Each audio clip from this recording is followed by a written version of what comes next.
Alright, I figured it was time for another update video because my life right now is just kind of a whole lot of bullshit, honestly. At the moment, my upper lip is swollen to, well, this morning it was swollen to about 2 times its normal size because for some reason I had an allergic reaction out of nowhere last night. I still don't know what it was I reacted to, but I was like red all around my neck. It looked like I got kicked by a deer right here. It was just gross and I have no idea what it was. So my upper lip, here's what happens. My lips swell up overnight and I have no control over it. I took a couple Benadryl before I went to bed, but that's kind of like all I can do. So my lips swell up. Usually both of them will split open because it's just too much pressure, like they swell too quickly. My upper lip split a little bit, but I think it's okay. But I've got lipstick on it. I probably shouldn't have lipstick on it, but it's like red and ugly and gross. So my life. Got in that car accident on, or in the middle of January. I have a brand new car, which 2 days ago I was in a parking lot. My husband and I were sitting in the car about to get out to go into a store, and someone hit my car just because she couldn't get into the parking spot and she was really dumb. Yeah. It wasn't even a small parking spot. She just like rammed into the back of my car, and she was unlicensed and uninsured and the car was unregistered. So yeah, we've been dealing with that. That's been some bullshit. Yeah, that's not why I made this video, but that has been stressful, and there's like a fine layer of yellow everywhere, which is pollen. So all of my food allergies are like really exaggerated and it's really bad. And this is especially bad because apparently I have something called eosinophilic esophagitis. Oh, some chicken fajitas, please. Basically, my doctor thinks this happened because I have a lot of allergies. It took them about 16 years to figure out that I had a pheochromocytoma back in the day. Oh gee. So I had this crazy tumor that was making me very, very sick for a very long time, and everyone just kept telling me I was crazy. And in the meantime, while I was being told I was crazy, it destroyed my immune system, so I became allergic to literally everything, except for a couple types of lettuce and some types of fish. So then I just ate lettuce and fish for a while, and then I got mercury poisoning, and it was some bullshit.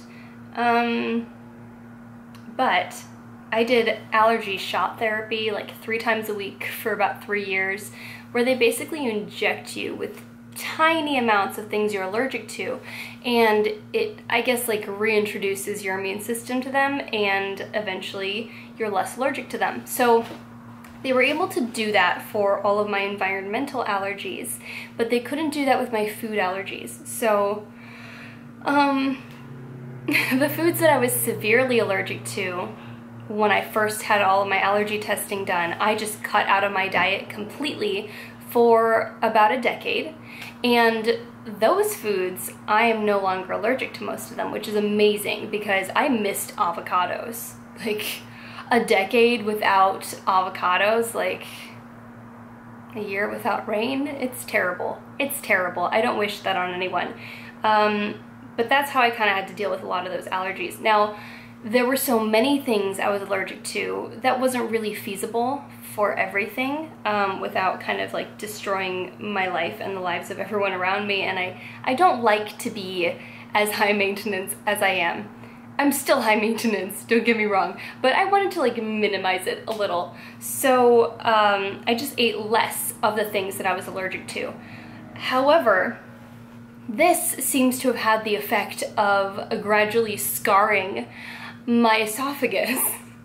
So now For the last few years, well actually pretty much since my tumor surgery, since 2011, I've had like this vague sensation of being choked, like nonstop, and it's gradually gotten worse.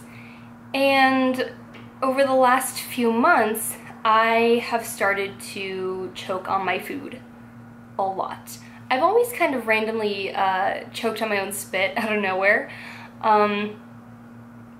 That's a thing, and thought it was odd. And for a very long time, I'd say maybe the last like 15 years, when I drink something or eat something, I can't lay down immediately after, because when I do, it just kind of flows back up. Solids, not so much. Solids is just uncomfortable, but liquids, like, it goes back into my mouth, which is not normal, not by a long shot, and not healthy. But you know, no one believed me when I told them, because no one ever believes Katrina. So it's just gradually gotten a little bit worse. Even with solid foods, if I eat something, I can't like bend over and tie my shoes, for instance, without it going back up into my throat and like I burp it up, basically.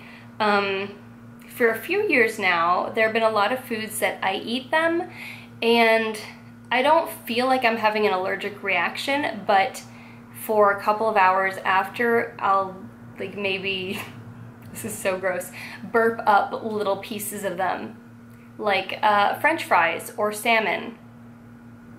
Yeah, so that's a thing. And I had gone to a gastroenterologist and kind of been dismissed. The last time I had an endoscopy where they actually took a camera and looked down my throat was before I was diagnosed with my tumor, because I had so many GI issues from all that adrenaline in my system from the pheo that it, of course, messed up my stomach a lot. I constantly had ulcers and indigestion and lots of stuff. And after my tumor surgery, a lot of that did clear up. A lot of it got significantly better. So much better that I felt so good that I kind of dismissed the lingering symptoms that I still had. So yeah, the choking on food has gotten pretty bad over the last couple of years, and in the last couple of months it has gotten like downright dangerous, to the point where I'm getting food caught, like big chunks of food caught in my esophagus on a regular basis, and it is so uncomfortable. And the pressure, and you try and drink more water to see if it'll help it go down, and nothing happens. But what's also happened is I can be in the middle of eating or drinking, and it's almost like the sensation of my throat just clamping shut. Like I could have just taken a sip of something, it went down, no problem. I take another sip, feels a little bit tight. I take a third sip, before it makes it down my esophagus, it just like clamps shut and like comes back up. Very attractive, by the way. Very, very sexy. So yeah, that's kind of what I've been dealing with. And I've had some acid reflux over the last maybe like 3 years. I didn't used to have this. So when I first had this issue, I went to a gastroenterologist. They gave me like Prilosec or some, you know, some pharmaceutical, which actually made it worse. So I did a lot of research, did a lot of reading. I started taking like a shot of pickle juice in the morning, and that actually helped immensely. And I stopped having the acid reflux for a really long time until maybe like 6 months ago. And now it started to come back. And I had been trying to see a gastroenterologist about it. My primary care physician then re-prescribed the same medication. I told her that I'd tried it in the past. It didn't work, but she insisted that I try it again. So I tried it again. It made it worse. So I went back to the pickle juice, and it only kind of helped this time.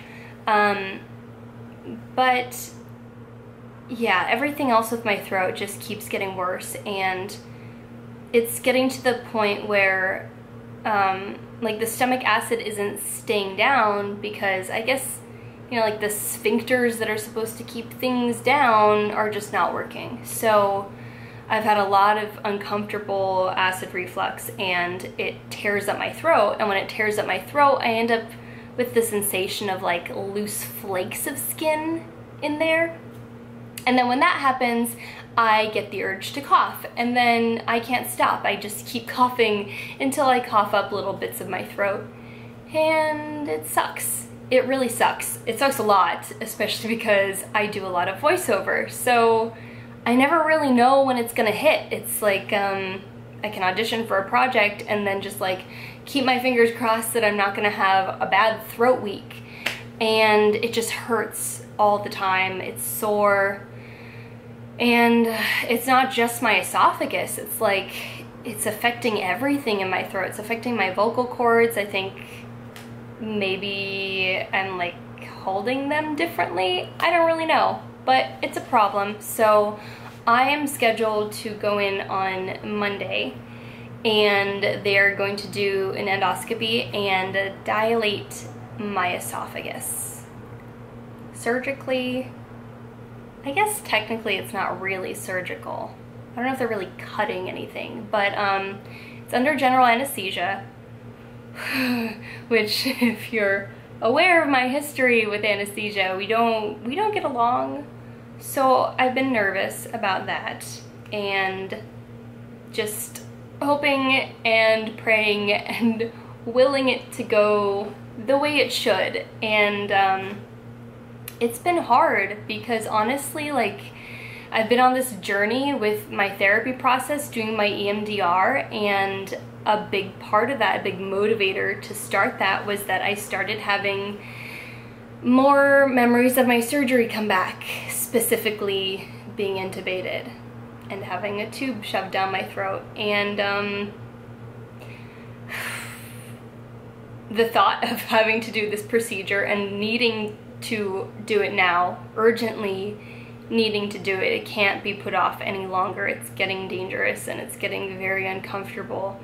And actually it was scheduled for a couple weeks from now, and my doctor is just so unhappy with how much weight I've lost and how quickly I've lost it because I'm having such a hard time eating. And yeah, so we bumped it up to Monday, and I'm scared. I'm not gonna lie, I'm scared because the worst possible thing that could happen right now would be if that anesthesia doesn't work again, and I'm conscious for them dilating my throat. I just can't do it. I don't know how I'd survive that this time around if the timing is just not great. So that's what I'm doing. God, my life is such a mess. It's kind of funny. Like, it's gotten to the point where it's funny. Like, everything happens, and in the moment, it sends me into a panic attack. You know, like, things happen, like getting my car rammed, and I freak out. I panic. But I'm recovering from these moments more quickly, and then things just get funny. So this is all kind of hilarious when I think of it in the grand scheme of things. Like, yeah, and my camera's overheating, so I'm gonna go. Yeah, just thought I'd give you a little life update. And after this procedure, I will tell you whatever there is to tell you about it and how it went, and hopefully the anesthesia works properly, and hopefully the procedure goes well. I mean, there is an off chance that they could get in there and see that it doesn't need to be dilated and there's just something else going on, but you know, like, they think this is the problem. They're gonna try and fix it, and hopefully I get some relief, at least for a few years. Yeah. Wish me luck. Bye.